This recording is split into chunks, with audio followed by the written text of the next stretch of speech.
So today I want to talk about colors. And oh boy, I by now you guys know that I'm not a big fan of using colors for facades because I feel like colors are a bit of a compromise because when you don't have a good facade, then you are trying to, hide the lack of creativity and design in the facade by using colors.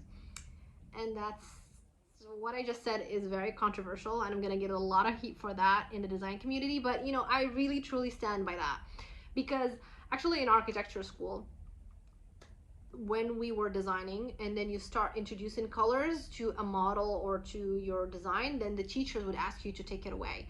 Or if you use a different color in a model, like an actual 3D model, they would ask you to remove it right away because colors distract from what's important. And to me as an architect, the design itself is more important than colors. Like, don't get me wrong, colors can really elevate the space, they can really make or take something to another level, but they are not the level. They just, you need to be pretty good at a certain level, then they take you to another level. So here I'm coming, I'm already assuming that you have a good facade and a good design, so you just need the colors to kind of take it a notch up. So this video, I'm not gonna really like tell you what kind of colors to like combine and things like that. I'm gonna keep it a little bit broad because I feel like there are plenty of videos on YouTube that you can watch regarding that, but I'm gonna bring it my my design analysis a little bit, which is kind of my style for these videos. So if you're interested in knowing more, then please keep on watching. So when you have a project or facade and you are starting to think about using some colors on the exterior, the first step or the first thing that needs to come to mind is your geographical location. Where are you located? Now, what I mean by location, it's mostly the climate. So if you are in a hot area like in the desert, there's a certain color palette that goes with that kind of style, or not that kind of style, but that kind of climate. If you're in a tropical area, there are certain colors that go well with that tropical area. If you're in a kind of temperate, very pristine, nice, beautiful lakes kind of climate, then there's certain color palette for that. And the reason why I'm saying this about climates is because if you're in a desert area and you can go online and start checking all these houses in desert areas, you can see that they all have this kind of muted orangey brownish look to them. And there's a reason for that because it gets dusty, because it's just the color palette of the nature outside is a little bit muted, it's a little bit earthy, a little bit brownish. So you don't want to like have something so strikingly, let's say, white in the middle of the desert. Number one, maintenance is going to be terrible. Like, good luck maintaining that. I mean, I've seen houses that are white in the desert and they're beautiful. Like, again, this video is not a rule, I'm just saying these things from a design perspective. You do whatever you think. And I've seen white houses in the desert that looks really nice, but then I don't know how that thing's going to look like in a year from now. It goes against the color palette of the nature. And I do want to share something here about a project that I was working on that was in Frankfurt in Germany. The client, we were working together on the Frankfurt project, but the client lives in south of France. He lives in Cannes. So there's a different color palette, the nature color palette, from Cannes in France to Frankfurt, Germany. And the client, he's this very smart businessman, and we were talking and he said, the sunset in Cannes in France is different than the sunset in Frankfurt in Germany.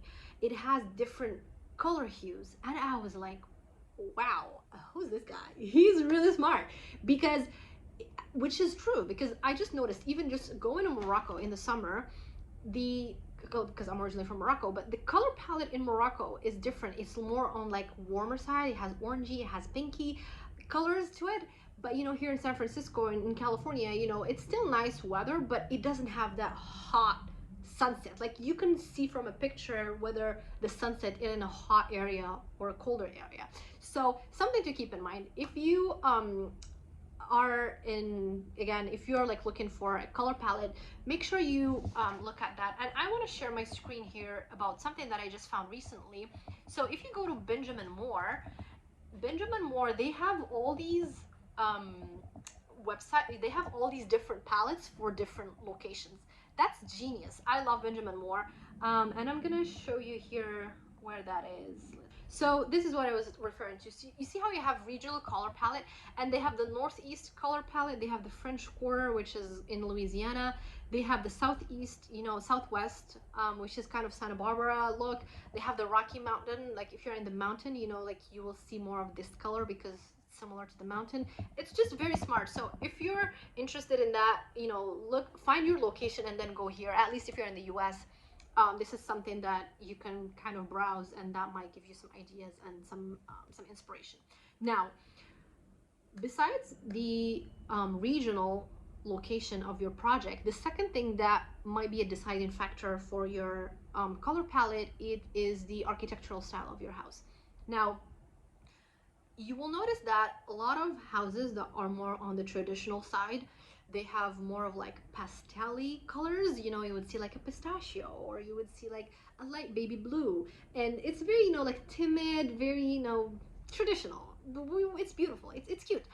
But if you notice, you know, sometimes when you go to more of a modern look, you will see, you know, like super white against super black, and you will see a lot of hard contrast, and you know, just like really bold colors that are kind of clashing, but in a good way.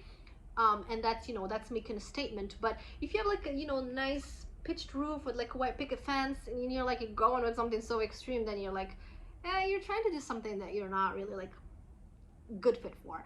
So respect the style of your house, and then again, just go on Pinterest, and then when you're looking at colors in houses, try to find something that's a little bit similar to your style, and you know, that will most likely work better when you're gonna do it on your house. So it's not gonna be like something completely off. So now the next thing besides the climate and the style, it's the material that you already have existing in your facade. Let's say your facade has some wood panels on the facade. Now, what does go well with wood?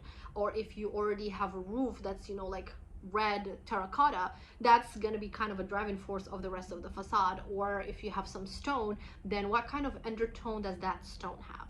Which brings me to my next point, is the science behind the color. So the colors are a bit tricky, because the color is not just what you see. There's the color, what you see, and there's the undertone. So it has like this super subtle background that you don't see, but it really peeks through. And it's really hard to see it on the screen. It's really hard to see it when it's like you're just like looking at one thing individually and the other thing individually. You're like, oh, I don't see a difference. But then you bring them together, and then there's like, wow, that's quite the difference. And the undertone is mostly like a cooler undertone or a warmer undertone. So if it is a cooler undertone, you will see that the color tends to be a little bit cooler. I'm going to try to include some examples here, but the color with the cooler undertone, it would tend to have a little bit of bluish background, kind of a bluish shadow. And the one that is warmer a little bit, it tends to be, has kind of a warmer or orangey or red undertone or like background. So if you're like in that example of the sunset, if you're like in Frankfurt, Germany, let's say, or if you're in Switzerland where it's like super pristine, super cool, then you can use more like on the bluish type of background or undertone. But if you're like in the desert, or if you're like in, let's say, in Palm Spring, or if you're somewhere a little bit warmer, then you want to use something that's a little bit warmer. So because everything around you is already kind of on the yellowish, orangey, and red undertone. So that's something that you can look at in terms of the color science. Now, in terms of colors for the facade, now a lot of people, they're like, well, look at the color wheel, like use the color wheel. Color wheel is something that we learned in elementary school, and that should stay in elementary school, because who on earth is gonna use let's say, I think the primary color of, or the complementary color between blue is orange. We're not designing kindergartens. Nobody wants to live in a kindergarten.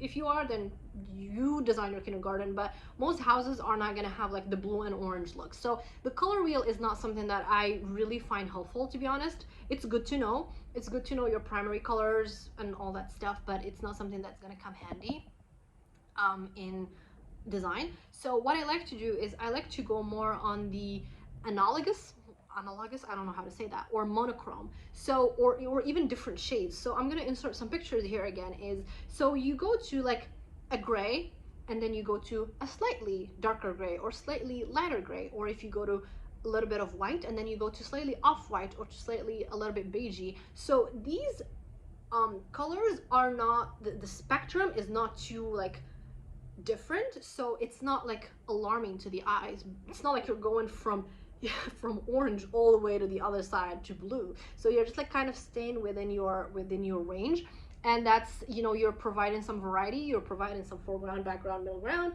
but at the same time you're not like scaring people away from your facade. So that's something to keep in mind when you trying to find a color. So that's more of a less risky approach to it. So now you're telling me all these things, but I still need to know what kind of color I'm gonna pick for my facade. Now, as a designer, I cannot tell you what kind of color you should pick because I don't know what your facade looks like. But what you can do is you can definitely go on Pinterest, and I'm gonna insert some pictures here of certain things that you can go look for that are similar to your house, and they have a certain color palette at the bottom that is extremely helpful. You will see how like they are kind of grabbing colors from nature, because nature is gonna provide you with the best color palette, that's for sure.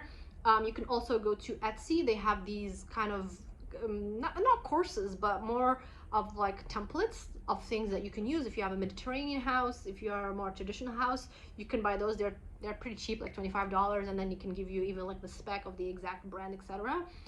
You can go on Benjamin Moore. I love all the resources in Benjamin Moore. You can, you know, like ask them about, you know, color, or by design, or by style, or again by region, like I just showed you earlier. So all of those great resources, so you can actually do a little bit of research on your own and gather all the pictures that you like, and then you're going to start seeing a pattern, and you're going to start refining it to the color that you actually like. So that's something that I can advise you on doing, without having to like sit here and give you the exact spec of the color, because there are just so many options, and yeah, it's just a lot. So I'd rather you would actually go and pick those colors, because I don't know what your facade looks like. So again, I think to be very safe, if let's say you like a certain color, and you're like, oh, I don't think I'm gonna like paint the whole house in that color, because that's just a lot of real estate, then you can just like go to, you know, windows, or, you know, like the frames, or, you know, guardrails, or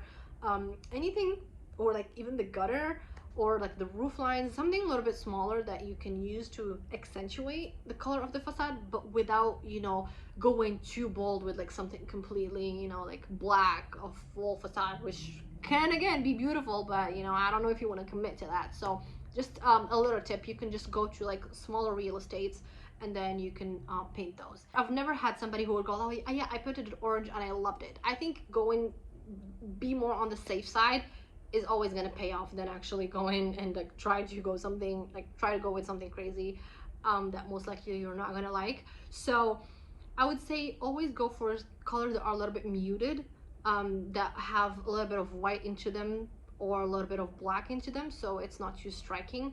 And again, look at a lot of examples, watch a lot of YouTube videos, go on Pinterest, check the Etsy templates, and I'm sure you're gonna find something. I'm 100% sure you will eventually find something that you like and that fits your style. So again, if you have any questions, please let me know in the comment below, and like, subscribe, share, and all that kind of stuff, and I'm gonna see you in the next one. Bye.